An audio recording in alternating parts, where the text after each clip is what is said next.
and I've spoken to him on the phone countless times. Had the honor of meeting him today personally for the first time. And it's my pleasure to introduce to all of you our keynote speaker, General Leonid.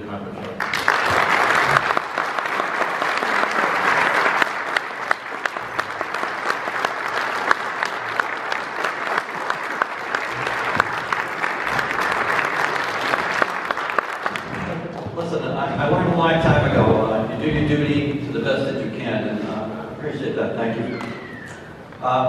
Before I just want to thank everybody for coming over here today. Good afternoon. Mayor Sullivan, town officials, ladies and gentlemen, of course, fellow veterans, thank you for all being here today.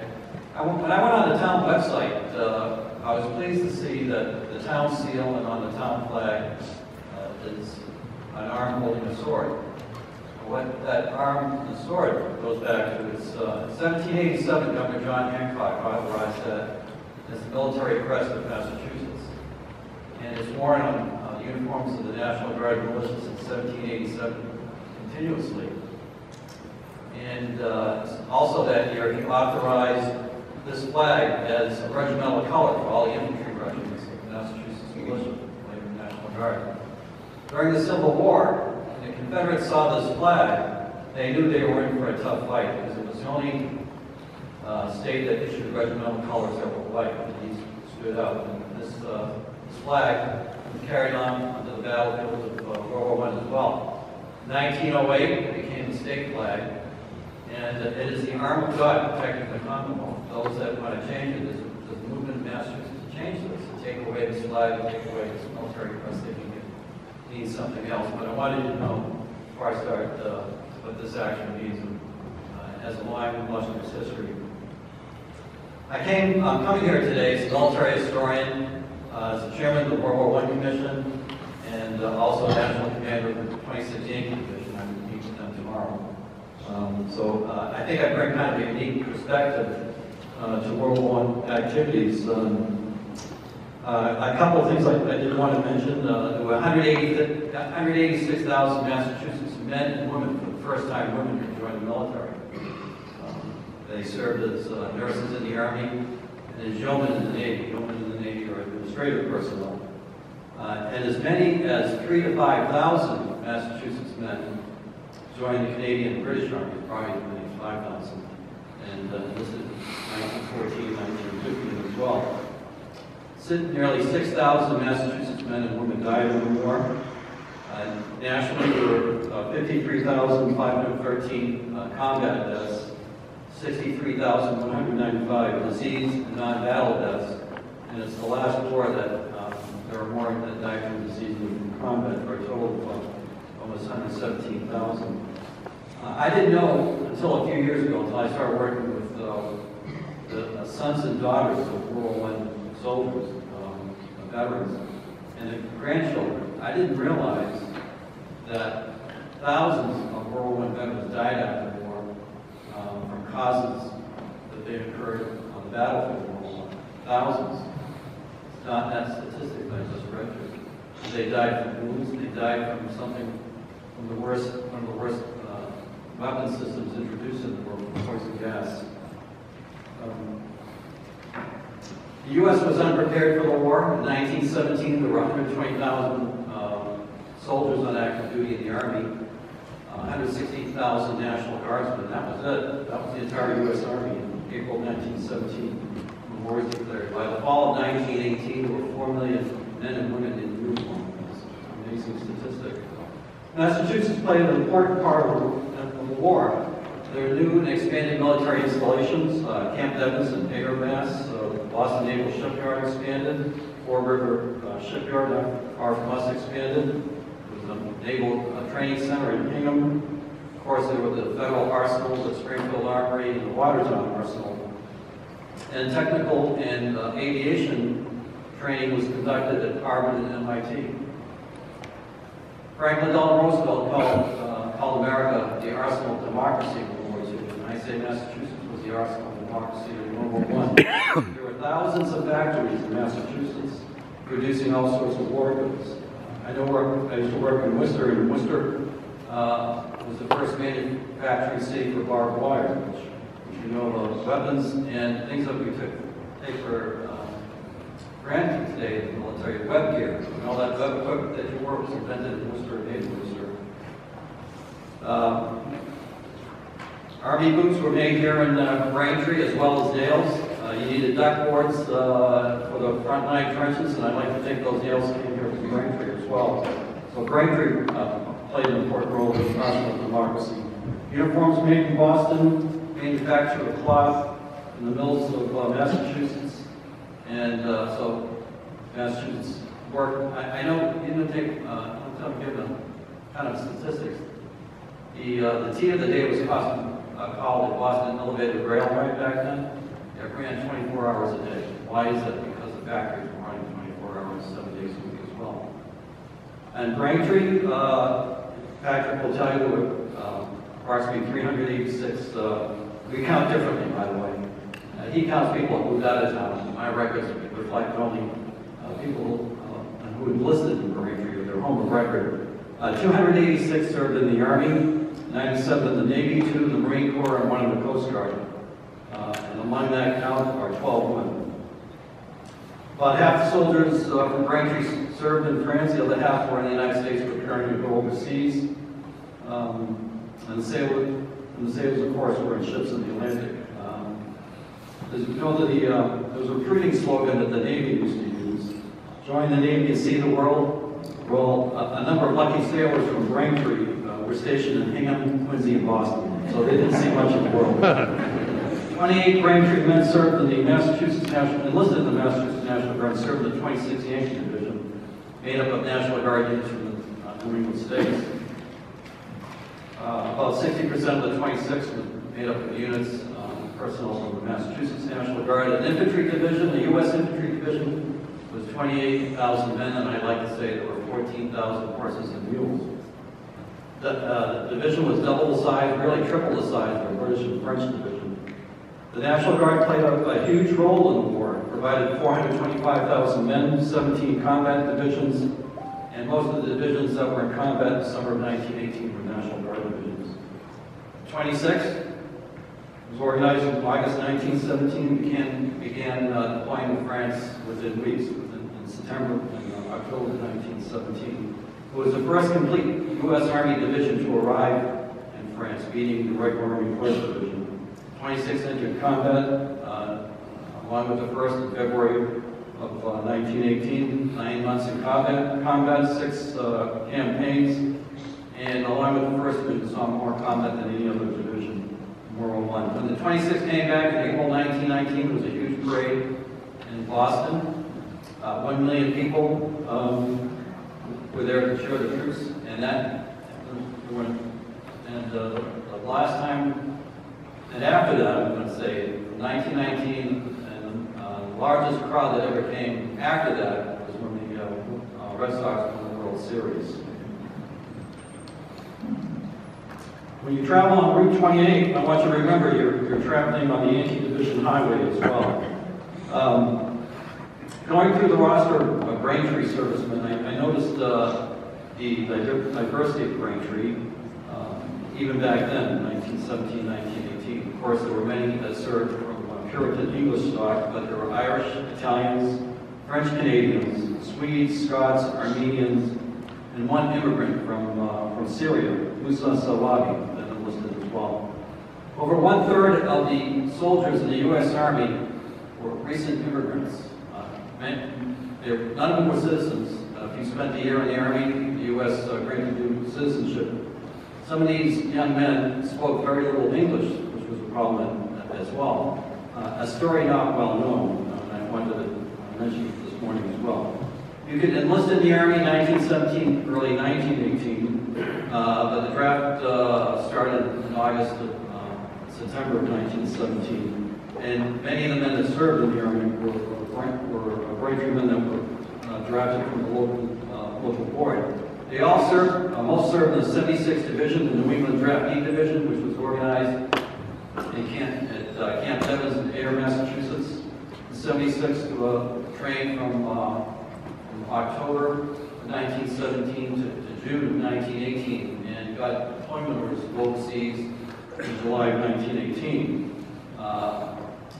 the Braintree men were in that division. When they arrived in France, unfortunately, the division was broken up. There was no system of replacing wounded or dead soldiers.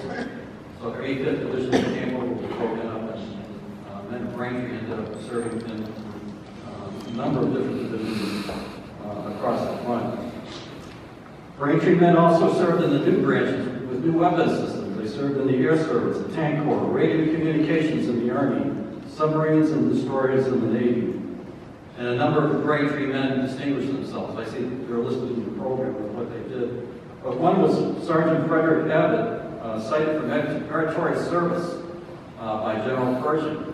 He was one of the first strategic radio communicators, something new.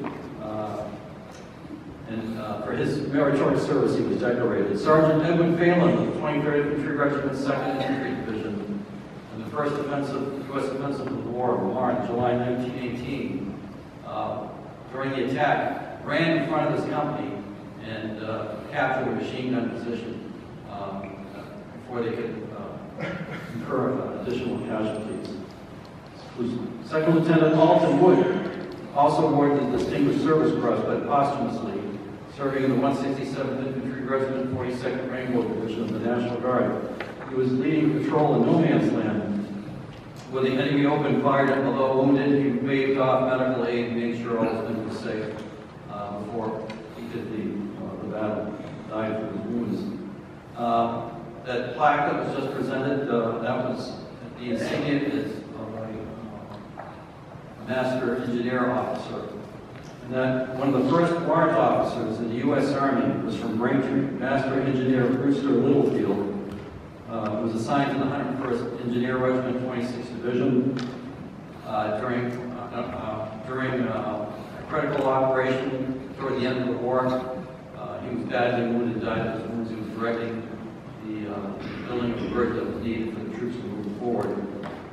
Because of his action, because he was one of the first warrant officers in the U.S. Army, his photo and his biography are in our warrant officer classroom at National Guard headquarters at Hanson Air Force Base. During the centennial period, 2017-2018, many commemoration ceremonies in Massachusetts, the 26th, which I head up as a Veterans Commander, was honored with ceremonies not only here in Massachusetts, but in France as well. I made several trips to France during the centennial period. Many cities and towns all over the state conducted ceremonies honoring their servicemen and women. Existing statues were refurbished, new plaques were installed. But nationally, the centennial of World War I did not receive the attention it should have. It was 100 years ago in the United States, and why is that? It was 100 years ago the United States was not really involved in the war that long. It's a year and a half, and a relatively short time. And of course, the veterans are no longer with us. The World War I veterans did not receive the thanks of the nation. There was no ceremonies for the 25th anniversary, and that's because we were deeply involved in World War II. There were no anniversary events on the 50th anniversary. We were deeply involved in the Vietnam War. By the 1980s and 1990s, they had all faded. Virtually, they were all dead, unfortunately. Braintree was the most active town, I think, I know, in observing the centennial. Everything that you did was extremely well done. A lot of planning, a lot of thought, the beautiful graphics and publications. No other town in the Commonwealth had as many ceremonies and events as you had here in Braintree.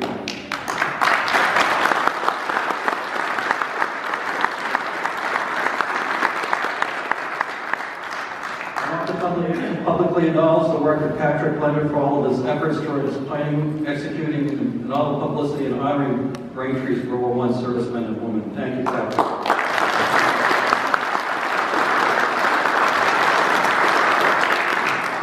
I answered hundreds of emails, telephone calls throughout the anniversary period, and it was all for a good cause. And I still have more on when I go back to work Monday to answer, Patrick. I know that. So thank you for everything that you've done. I want to thank everybody in Braintree, all the officials, town officials, all the service commanders of the various posts, all the people here today that got awards. Thank you for what you did for remembering our World War I servicemen and women. Really, truly the forgotten servicemen and women of our history, our military history. So thank you for doing that. I also want to briefly discuss the American Legion, since it's its 100th anniversary. It was organized, or the idea came 100 years ago in one day. It happened yesterday, 100 years ago in Paris. I'm a proud American Legion member and proud to be a member of this great organization. And as the mayor mentioned it in your little commemorative book there, on 15 March 1919, mostly American Expeditionary Force soldiers were still in France. It took 6 months to get the soldiers home. Why is that? There weren't enough ships to bring everybody home. So the war ended in November. They started coming home in March, April, May, June. Some didn't get home until August 1919. Excuse me, a group of Army officers, all citizen soldiers, not regulars, met to discuss the organization of some sort of veterans organization. They realized they had accomplished something important, spectacular. They won. It wasn't the United States entering the war, by the way. The Germans would have won the war. There's no question about that. And this first group of officers, the next day, a group of enlisted men came. I understand it was almost 1,000 that attended the days to deliberation to start a veterans organization. And they said, okay, there were many names that came up, and as the name of the organization, they said the one that they liked the best as a temporary designation became a permanent one, the American Legion. Caucus was held in May of 1919 in St. Louis. It was chaired by Colonel Teddy Roosevelt Jr., an outstanding officer of World War I. And as you know, Post 86 received its temporary charter on July 1919, so upcoming 100th anniversary for you as well. And by 1919, Congress was the American Legion's charter, it has its first convention, and it starts efforts towards helping. One of its first efforts was helping disabled veterans. Congress first authorized $30 a month, which wasn't much money back in 1919, 1920. The American Legion quickly told Congress that it should be increased from was to $80 a month. And that was one of its first acts for 100% disabled veterans. There were very few veterans hospitals in 1920. With the creation of the Veterans Bureau in 1921, became the Veterans Administration in 1930. Hospitals began opening for the care of wounded and disabled soldiers. So this is all thanks to the American Legion for all their efforts for the past 100 years. In closing, I want to thank you again for all of your efforts in recognizing and remembering Braintree soldiers, sailors, and Marines who selflessly served in World War I. You honored the Braintree men who died in the war as well. You honored all 386 servicemen and women of Braintree. You did not forget them. These men and women remain and live in our minds, in our thoughts, for their courage, devotion to duty, and patriotism. Well done, Braintree. Braintree remembers. Thank you very much.